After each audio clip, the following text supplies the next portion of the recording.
So, brothers, welcome. It is with this ongoing well of deep humility that our team came together to a plan, Awaken 2024. The Spirit's calling. Do we take a message? That's okay. It's fine. It's like I said, with deep humility. We're all there. It can happen to me too. We want to welcome you to explore our roots and horizons in our lives. We are 142 men, I think, gathered in person, and many, many more of us online. You are most certainly welcome as well. There. We are learning how to love you all. And we may get that right sometimes, and we may mess that up. And so we're going to rely on each other's sense of grace and forgiveness along the way. We hope this ancestor work will help us heal and find a place in our stories to name the fear that is facing us. It's not easy work. For these 4 days, we ask you to ask each other to stay with the questions, the stories of healing and fear. Take your questions to mealtime, council time, walk-in time, anytime. Listen to each other. All the wisdom is inside each of you. Nothing any leader is going to say is more gracious and wise than the story that each of you carry in your heart. So we invite you in this time of deepening to not watch the latest election news for a few days. Purge politics. Forget football. Ban baseball and basketball. Wall off even the talk of the weather. Unplug the TV in your room and set aside your phone, brothers. Acknowledge our Assembly of God hosts at the Lake Williamson Conference Center with grace and a spirit of words I got from my brother Gino, transcendence and inclusion. Inclusion and transcendence. When we hear a comment or see a poster or a sign, we take a breath, we include and transcend. Transcend and include. We are human beings sharing this planet, and our transformation is linked to each other's transformation. We are not in this alone. In fact, none of us do this work in isolation. Our planning team includes me, T. Michael Rock, and my amazing co-convener, who is with me every step of the way, Paul Koch, and a team of leaders that has guided, designed, helped, and inspired each of us for each other. Gino Gallegos, Mike Whitman, and where are you? Bob Juarez. So please stand, brothers. This is your Awaken 2024 planning team.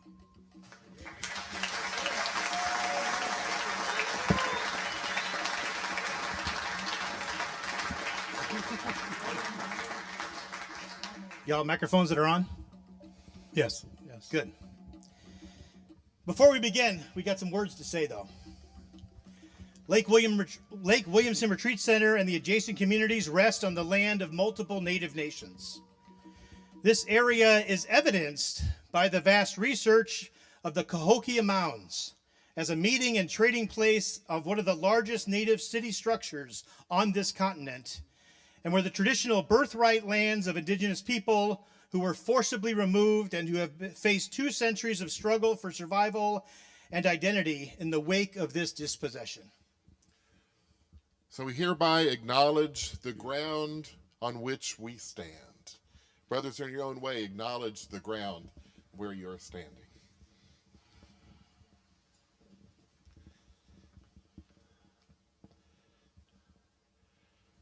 We pray that all who come here will know that we recognize our responsibilities to the people of this land, and that we strive to address that history so that it guides our work in the present and the future. We would like to begin tonight, by recognizing and acknowledging that this is Illuman's annual gathering, Awaken 2024, carries out its work of ritual, story, and learning of roots and horizons on the ancestral lands of the Peoria and Kaskaskia people. Piankasha, Wea, Miame. The Marshoten, the Adawa, and the Suk. The Mescaaki, the Kickapoo, and the Potawatomi. Ojibwe, and Chickasaw nations. We, brothers, have a responsibility to acknowledge these native nations and to work with them toward a vibrant, inclusive community of men. Here. Part of our ritual in Illuman is to say welcome. And so there'll be several statements, and afterwards we will say as leaders, we say, and you respond with welcome. Okay? So we would like to welcome to all our brothers of all kinds of identities and groups, those who claim to be part of a family, a tribe, a culture, a race, and for those brothers who have none of those identities, we say Welcome. for black men, indigenous men, and all men of color. We at Illuman hear your pain, and we will not shy away from your truth. We will be in solidarity with you until real change happens and the divide is repaired. For these brothers, we say, Welcome. and for all men and all parts of the continuum of gender identity and expression, especially folks who identify as gay or bisexual, straight, transgender, queer folks, the sexually active and the celibate, and everyone for whom those labels don't apply, we say, Welcome. we say, Welcome. For all beings from the East, where ideas and people find their origin, where fire burns, fresh winds blow, and eagles soar, we say, Welcome. For all beings from the South, the place of new growth and gentle rain, and a deep connection to the howling wolf and Mother Earth, we say, welcome. For all beings from the West, the place of vibrant color and peaceful sunsets, inviting us into deep breaths that mirror the majestic buffalo and the wells of water all around us. We say, Welcome. For all beings from the north, where the night sky calls out into a bigger version of ourselves. This is a place of dreams, where blankets warm on cold nights, and love finds us in our fears. This is a place of long sleeps, alongside the bear, where the wind is both cold and a comfort. We say, Welcome.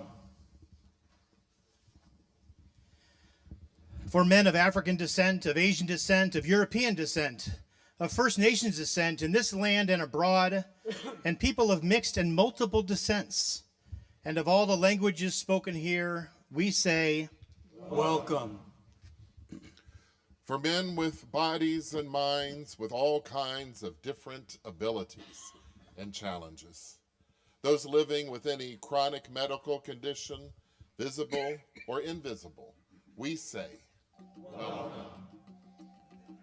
For men who identify as activists and those who don't, mystics, believers, seekers of all kinds, people of all ages, those who support you to be here, we say, welcome. to your emotions, joy, fear, anxiety, grief, contentment, disappointment, surprise, and all that else that flows through you, we say, welcome. Welcome. For your memories and stories of families, genetic and otherwise, those dear to us who have died, our ancestors and future ones, the ancestors who lived in this land and those that came from far away, we say, Welcome. For all of us who feel broken, lost, struggling, who suffer from self-doubt and self-judgment, we say, welcome. Welcome. For all beings that inhabit this earth, human or otherwise, the two-legged, the four-legged, the winged and finned, those that walk, fly, and crawl above the ground and below the ground, in the air and in the water, we say, welcome. Welcome.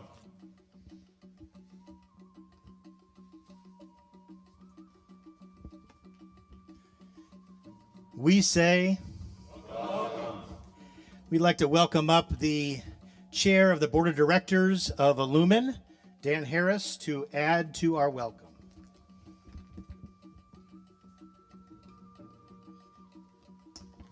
Thank you, T. Michael. I would just like to add my welcome on behalf of the board, and really to thank again the Ritual team. You will see so much, experience so much, and it's really driven by the work of these men. So I'm very grateful to them. And I would just then add, for those of you who are not familiar with Illuman, I hope you will give yourself a chance to meet these men, that you will give yourself a chance to fall in love with the Illuman community, and for all of those of us who have been privileged to be part of Illuman for a while, that you will go out of your way to meet people you don't know and to welcome them into this fellowship. And just to say on behalf of the board, we are working really hard, and there's some great stuff happening in Illuman. This is not the moment to go through all of that. We are on an up. We are on an up. It's an exciting time. There's lots more to come. And just to give you a personal invitation, I'm here. I would love to have conversations with you. I would love to hear how things are going in your councils, in your circles. It's important for me and for all of us to hear from you. So I am here. I am your humble servant, and I would love to be able to listen to you. Thank you.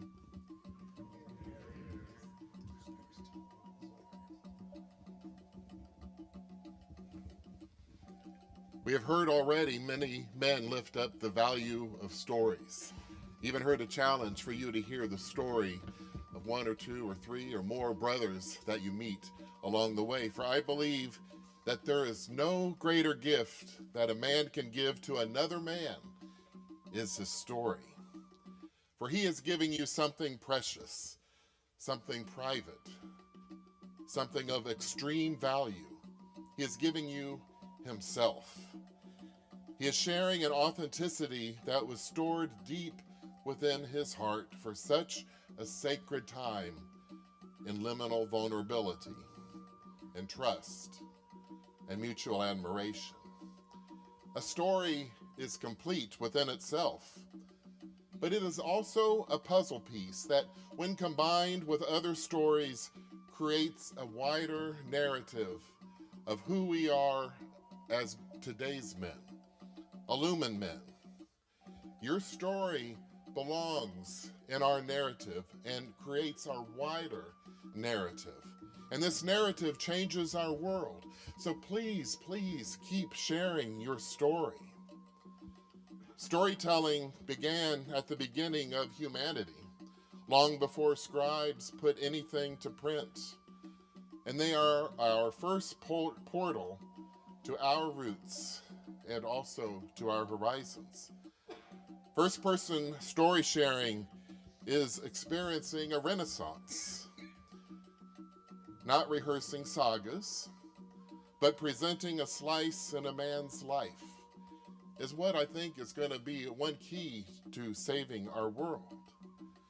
For 30 years, This American Life, the Moth Radio Hour, Snap Judgment, other programs and podcasts have given us permission to laugh our asses off and to shout cheers and to cry deep tears all at the same time and while driving.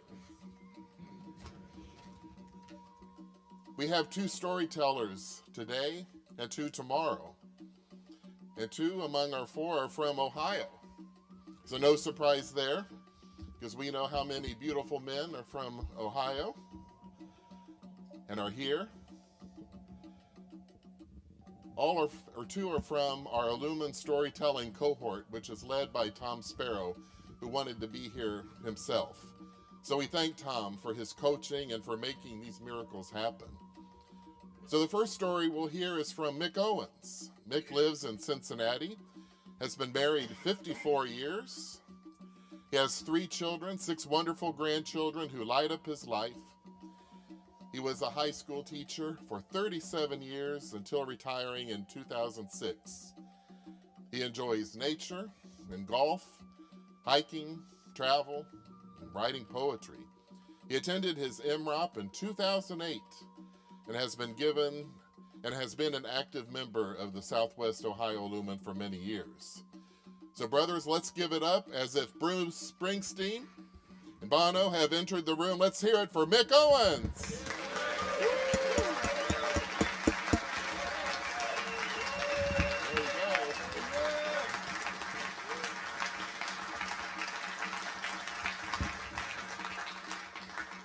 Wow. Good evening, brothers. I'm really grateful to be here with you tonight. Grateful to be part of this weekend of Illuman as we learn more about our roots, our horizons, about our ancestors, how we've come to this present moment, and what lies ahead of us. There's 3 main parts to my story: a bucket, healing, and forgiveness. I'm going to begin talking about my dad's parents, who were immigrants from Ireland, beginning of the 20th century, in the early 1900s. They came looking for a better life, a life out of poverty, but that withered under the weight of alcoholism. My dad was the 3rd of their 8 children, and at age 12, he took up the support of his family, a heavy burden for a young boy. He married my mother. They had 7 children. I was the oldest of the 7. When I was 6 weeks old, my dad entered the boot camp, and after that, World War II, as a member of the Army Infantry in Italy, where he started. He came home wounded in both legs, wounded in his mind, wounded in his spirit. He was a broken man. A few years after he came back home, I remember we're sitting in the living room. My dad got a phone call. He came back into the living room and just fell onto the couch, his head in his hands, sobbing. His younger brother and his dear friend, Jimmy, had taken his life by suicide. So a wounded man was wounded much deeper. He went on to be the best father that he could, but those wounds were not transformed. They were transmitted to me and my siblings and to my mother. As a young boy growing up, I just grew up.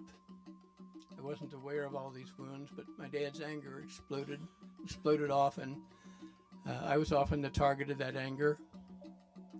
He was a depressed man, so he wasn't emotionally present. But he expected a lot of me. I don't know if it's because I was the oldest, but I felt like I was always climbing this ladder to try to gain his approval. I could never, ever get to the top of that ladder. So I felt less than. But my boyhood, I thought, was pretty decent. I had good friends, enjoyed baseball, basketball, football, all those good things. But when I grew up and married at age 26, you know, those wounds were still there. They were stuck in me. Not knowing exactly about them, but they started to leak out. In our first few years of marriage, my wife Joni tried to pull out of me some of the more inner parts of myself, some of the more fragile parts, some of the more emotional parts. I was paralyzed, emotionally paralyzed. I just, as much as I wanted to, I said to Joni, I just can't do it. We have 3 children, Mark, Katie, and David. And I'm sure in their early years, they caught some of my woundedness because I had not transformed. They were catching it. And when I was 35 years old, my younger brother and a very close friend, again, took his own life, put a gun to his head. When that bullet went off, it shattered our family. My parents fell apart. They were just absent. But I was a dad of 3 children. I had a job. I had to hold it together. I buried my pain. And I went forward thinking, okay, I'm doing the best I can here. But the anger came out, the depression leaked out. I became more of an absent father even though my body was there.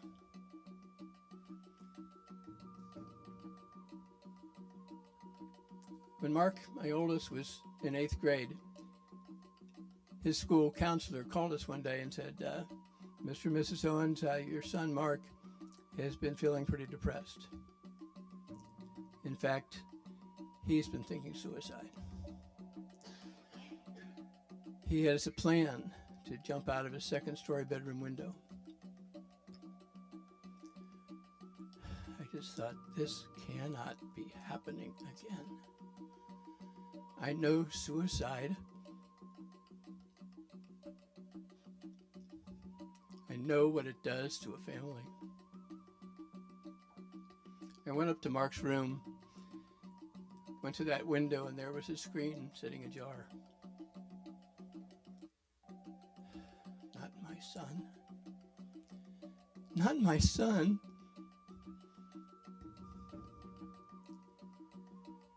We found Mark a therapist.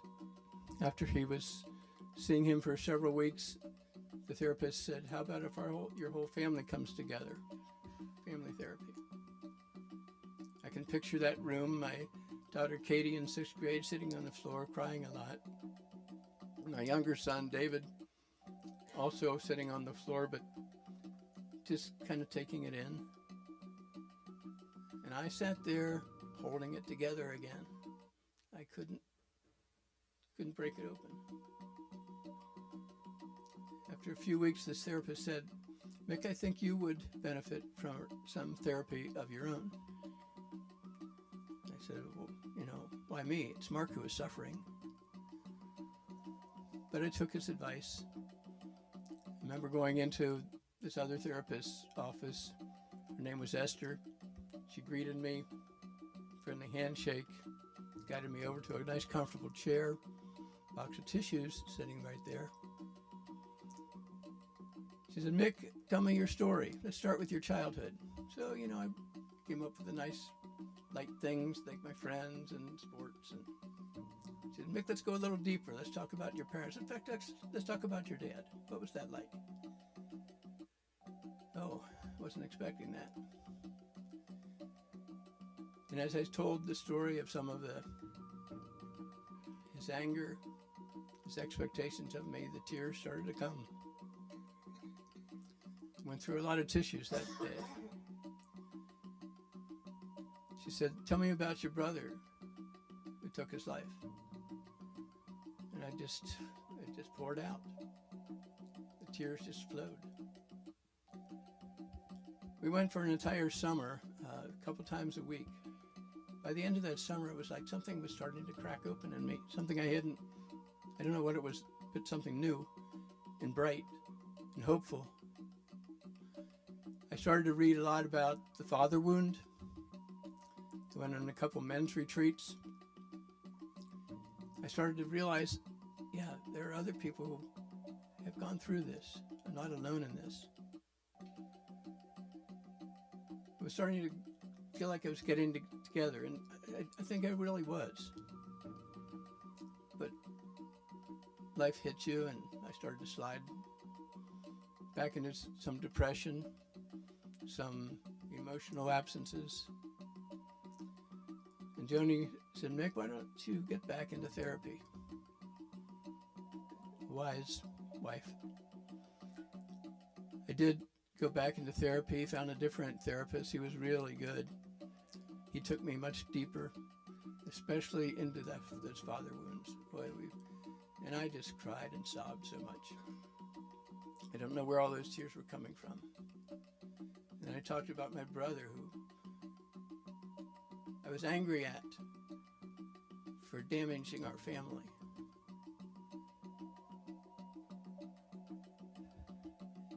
After being with him for months, I said, "Doctor, I think I've got it together now. I think I can go forward. I think we can end these sessions."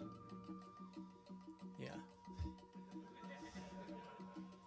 He said to me, "Mick, you've got a bucket of tears. And that bucket keeps overflowing, and it needs to continue to overflow some more." I said, "Okay, doctor, let's keep going." And we did. We went for quite a while, more than a few months.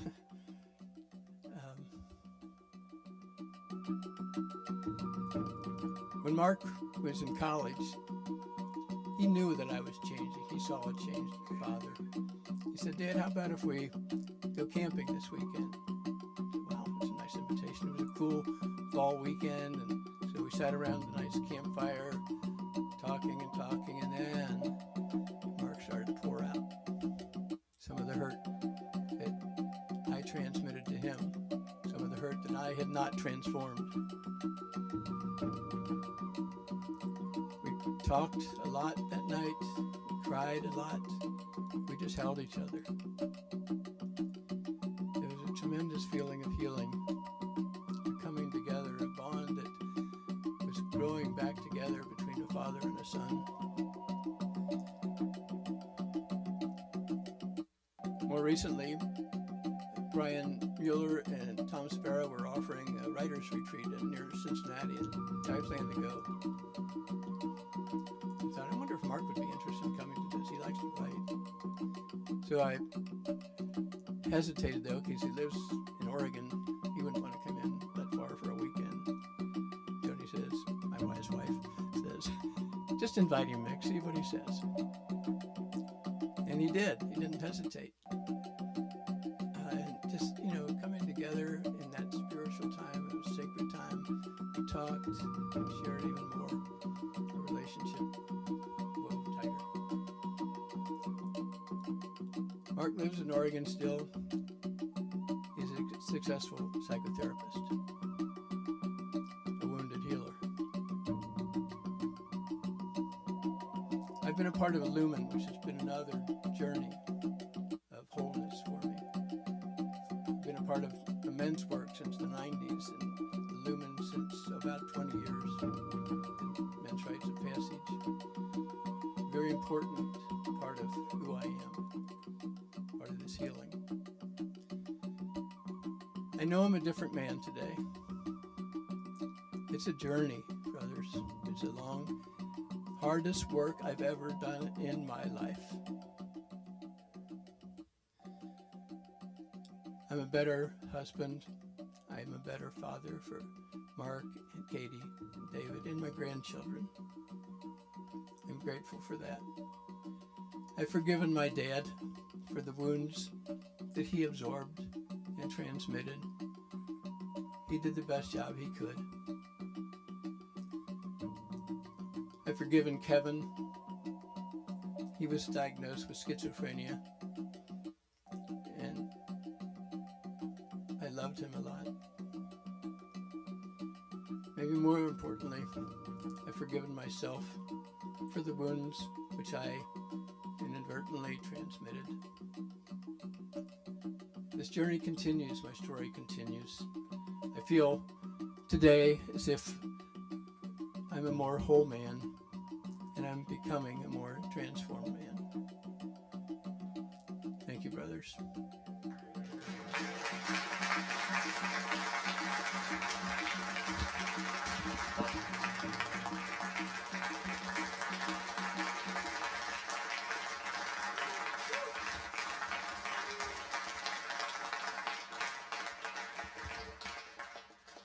I know many of us here are on a journey of our own reconciliation. I've heard people say that multiple times just today, yesterday, or so forth, or in anticipation of this. So thank you, Mick, for that example of one way to do that. Well, your next storyteller is yours truly.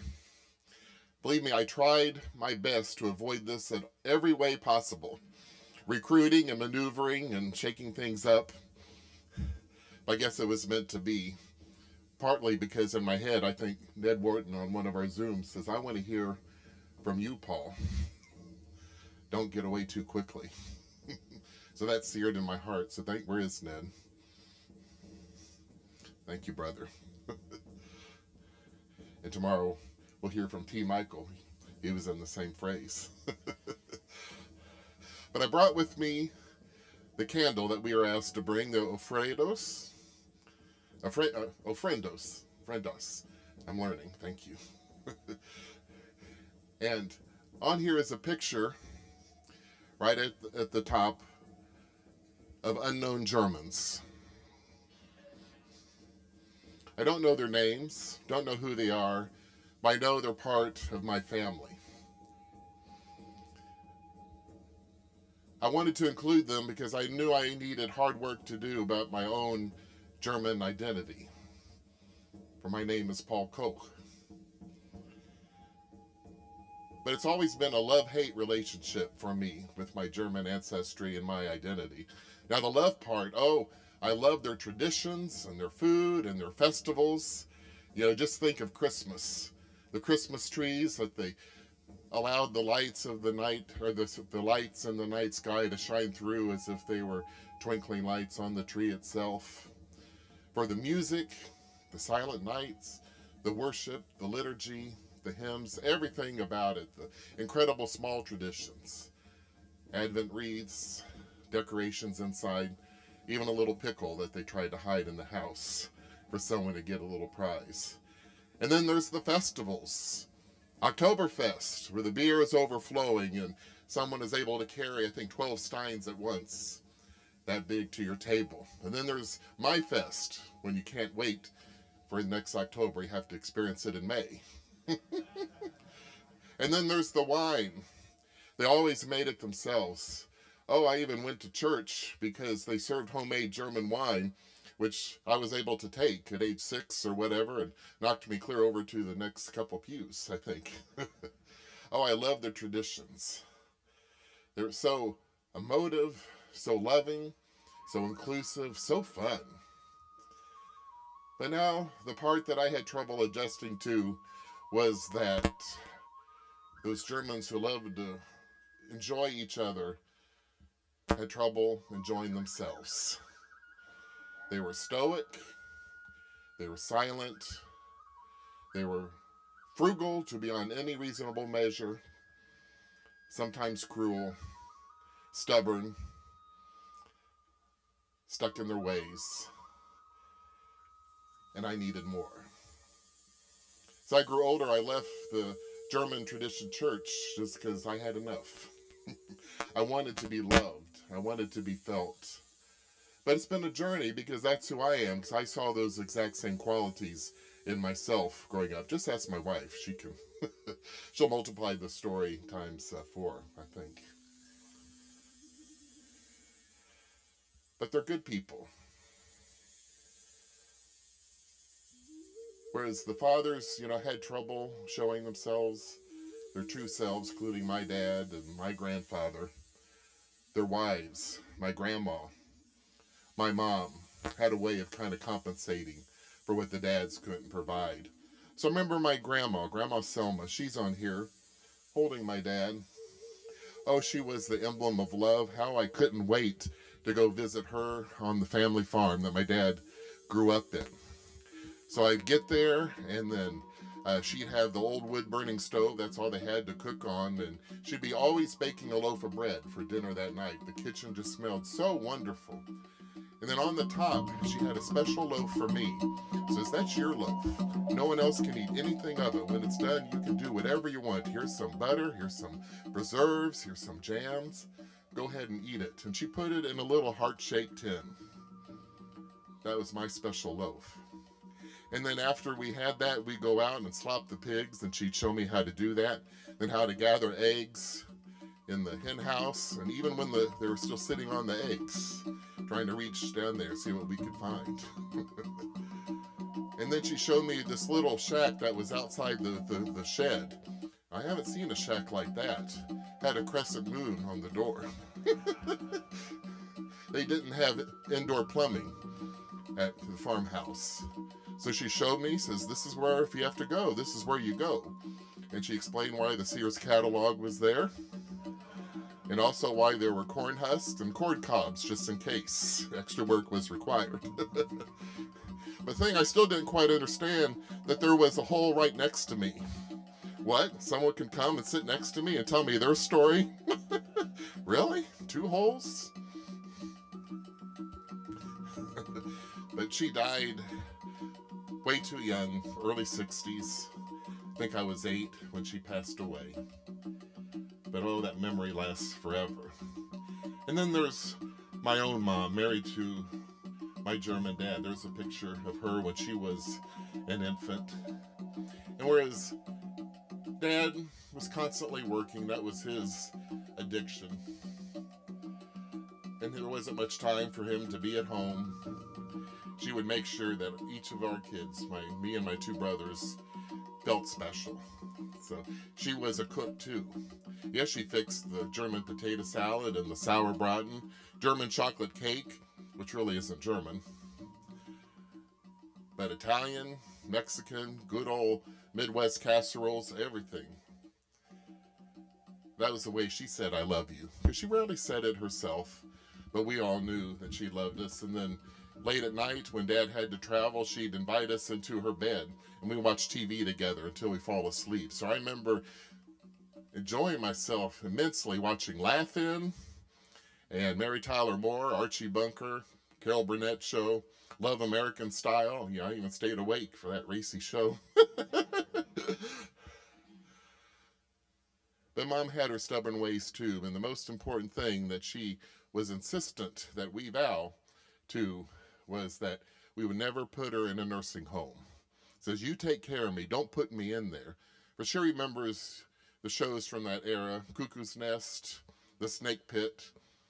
She had horrible thoughts of what could happen if she went to the nursing home. But we didn't think anything of that. We were just having fun. I remember when she would take us on trips, we got into, actually it was my grandpa's car, we called it the Red Bomb. It was an old 67 Ford Fairlane. No power steering, no power brakes, no air condition, no radio. You had to crank the windows, no heat, and also no signals. So she would, put her hand out, turning left, and then she wanted to signal, I'm going to turn right, I'm going to signal turning right. Of course, me, wise ass from driver's ed, was watching carefully. Her right hand signal was not this, it was that. I go, Mom, you're doing it wrong. You're supposed to do that. She goes, I know how to do the right-hand signal, but no one else knows what it is. I want them to know I'm turning to the right. I think it was actually pretty smart. So we had that kind of just fun relationship. But then fast forward to the year, about 2018 or so, she got glaucoma. Most of her vision was gone. She could see outline of shapes, but my wife and I swear she could see a lot more than she let on.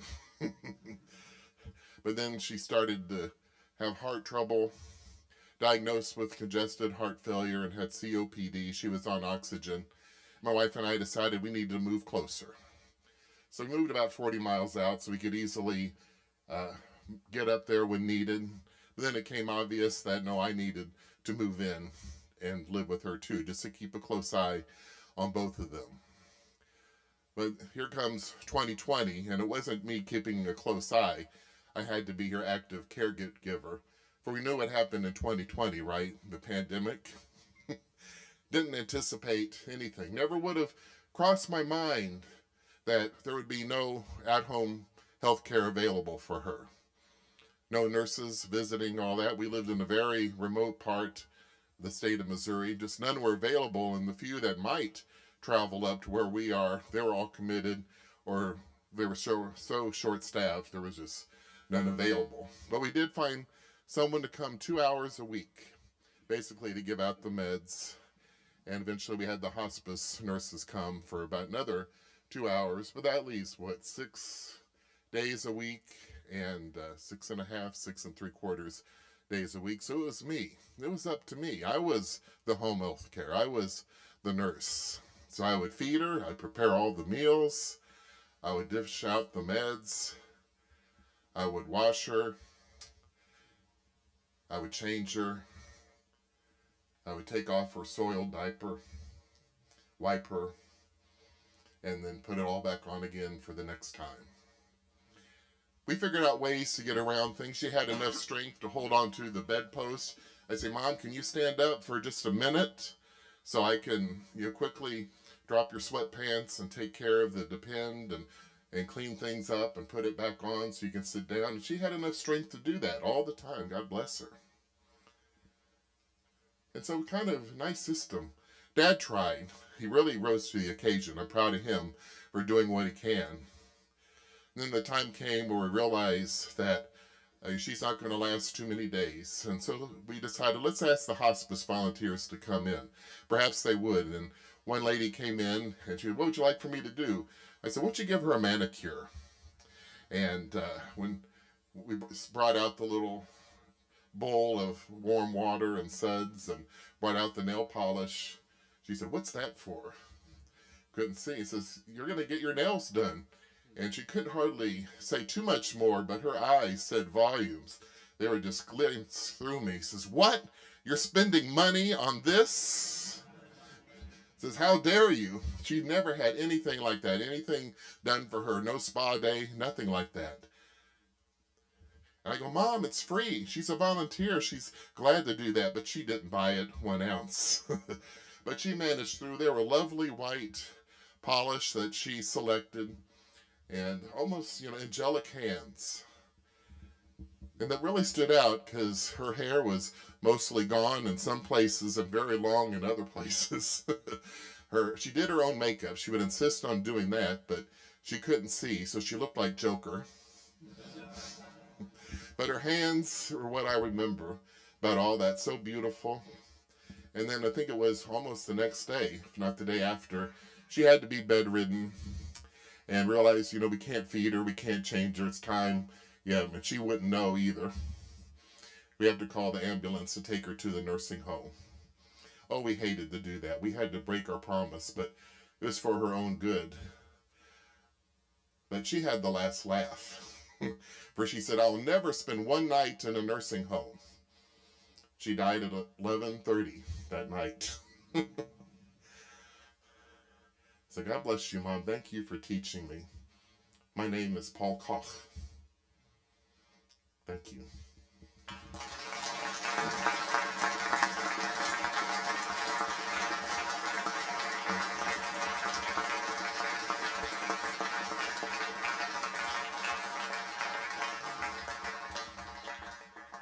So now is the time for you to share your story with your neighbor. You can move around, find another neighbor other than the one you put your foreheads to, or you can loved it so much you can stick with that fellow, whatever you want.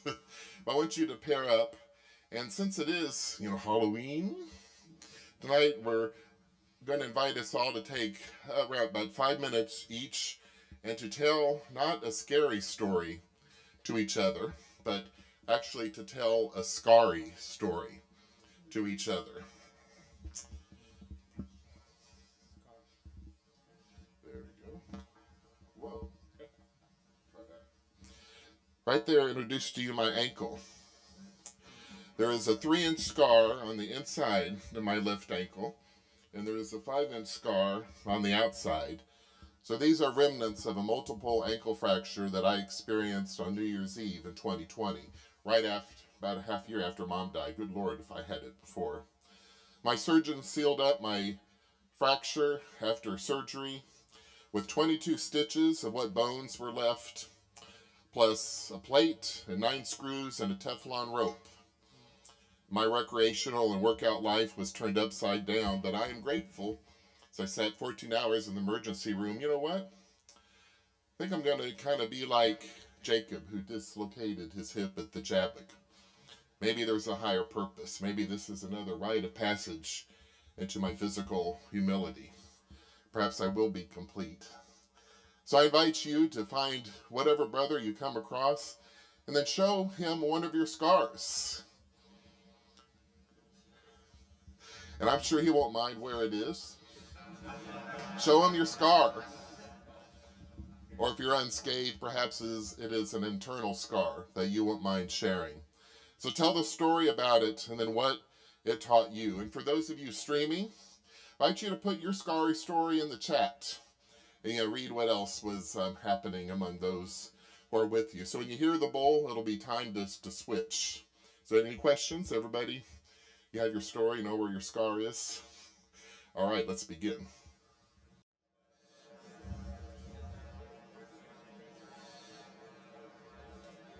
Brothers,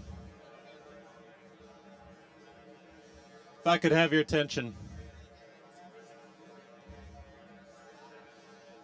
we will have many more times to share our stories with one another over meals, on walks, later tonight at a reception.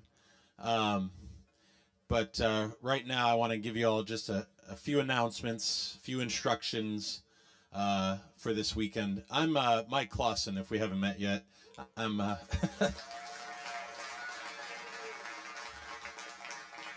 Thank you, guys. I'm Illuman's Director of Engagement and Outreach, and together with my admin assistant over here, Brody Folk, we've been in charge of all the logistical details. So we're the ones who've been pestering you with emails for the last couple of months. So a few things that you need to know. One is if there's any emergencies, if you need to get a hold of me or Brody, there is a radio on the Illuman table, the table that has the Illuman tablecloth on it. So I got this radio on me. I have it on most of the time, and that's how you can get a hold of us if there's just something going on and you really need to find us real quick. Few things you need to know about tomorrow. Tomorrow, 7:15. 7:15 is a contemplative sit. That means it's exactly what it sounds like. You sit and you contemplate. It's a bit like mindful meditation. You just are present. So that's going to be at the dock by the dining hall. That little pond there. Meet there at 7:15. If there's not enough room for everyone, you can spread out on the hillside. And then right after that, at 7:45 is breakfast. And they really want us to be there right on time for every meal. As you saw, it takes a lot to get everyone through the line in a timely way. So try to be at breakfast, whether you're going to the sit or not. Try to be there by 7:40, really, to get in there on time. Let's see, what else? So after this, after this, I'm going to invite our friend and brother Joe Davis to come up and give some poetry in a minute. And then after his poetry, we're all going to proceed out through the whalebones to across the parking lot to the big patio area. You'll see a bunch of chairs and tables and a big blue fountain.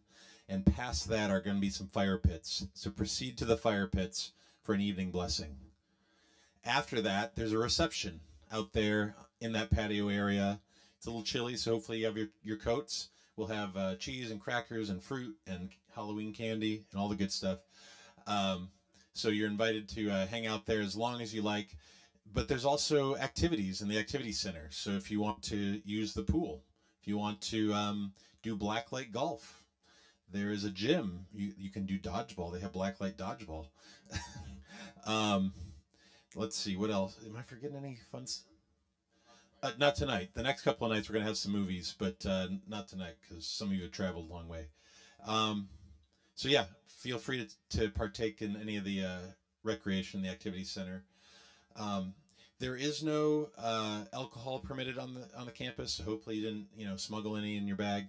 I neglected to put that in the information email, so now you know. And yeah, so reception activities. If you got here after dinner time and you need to check in still, come on back to the lobby here right after the fire blessing, and we'll get you checked in. And also, if you are on our Gopher volunteer team, please also come back here right after the fire time, because we need your help resetting the room for tomorrow morning. Planning team, am I forgetting anything?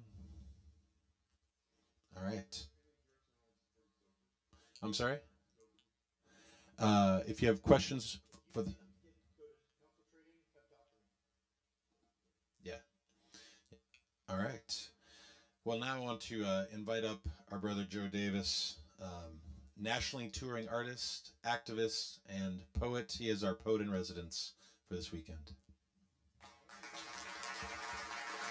Right on. Yeah. Thank y'all so much. It's good to be here with you all. I'm already feeling connected and rooted and grounded.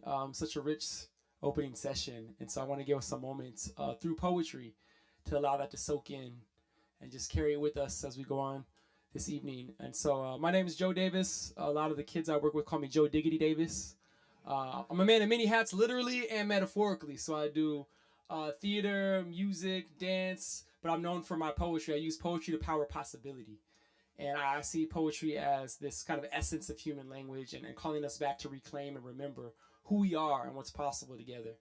And I think we already know. We already know how to be in community. We know how to breathe. We know how our hearts beat, but I think sometimes we forget and we need reminders. And I think that's what poetry can offer is a reminder of who we are and what's possible together. So I want to bring us into a moment of reclamation and remembrance. One of my mentors taught me this really beautiful meditation. She calls it the hand over heart meditation. And I learned that just putting the palm of your hand over your heart triggers your body's relaxation response and can calm your entire central nervous system. So I invite you all, if that feels good for you, to do that as I share this piece.